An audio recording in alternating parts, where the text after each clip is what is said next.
আজকে একটু ভিন্ন রকমটা কি, জ্যামিতি দেওয়া আছে বোর্ডে এ বি সি ডি, এটা একটা আয়তক্ষেত্র। এই আয়তক্ষেত্রটার ভিতরে একটি কর্ণ আঁকানো আছে এসি, অর্থাৎ এই এসিটার দৈর্ঘ্য কত। চিত্রে এ বি সি ডি একটি আয়তক্ষেত্র, এই আয়তক্ষেত্র থেকে এসি এর দৈর্ঘ্য কত। প্রশ্নটা দেখো, আমি এদিকে হই, ওই যে দেখো প্রশ্ন, এই যে দেখাচ্ছি চিত্রে এ বি সি ডি একটি আয়তক্ষেত্র, এসি এর দৈর্ঘ্য কত। এটা ছোট শর্ট প্রশ্ন, এমসিকিউ, আমরা খুব সহজে করে ফেলবো।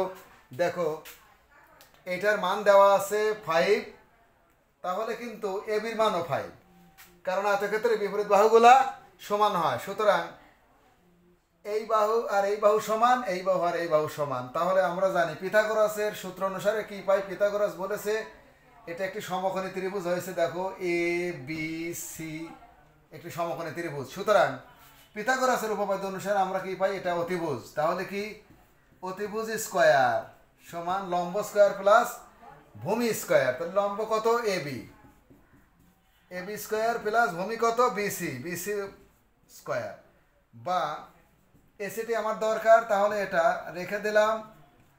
এ বির মান কত, এ বির মান কিন্তু এই 5, অর্থাৎ এটা 5, যেহেতু এ বি আর সিডি সমান, আর এটা কত বিসির মান কত 8।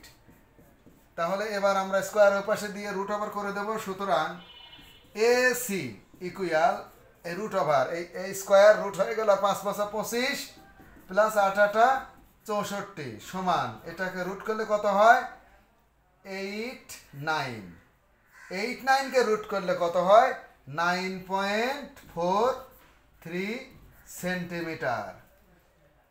ধন্যবাদ সকলকে। আবারও দেখো, ক্লাসের সাথে থাকার জন্য ইউটিউব চ্যানেলের পক্ষ থেকে সকলকে স্বাগতম। তোমরা আমার এই ক্লাস বা ভিডিও এইগুলো যদি মনোযোগ দিয়ে দেখে যদি ভালো লাগে, তাহলে কিন্তু লাইক কমেন্ট শেয়ার করতে ভুলবে না। প্রতিদিন আমার পাশে থাকবে, প্রতিদিন ইনশাল্লাহ এই টাইমে আমরা একটি করে ভিডিও আপলোড করি, কারণ যাতে করে যারা এসএসসি 2026 সালে এবং 2027 সালে শিক্ষার্থীদের যথেষ্ট উপকার হয়।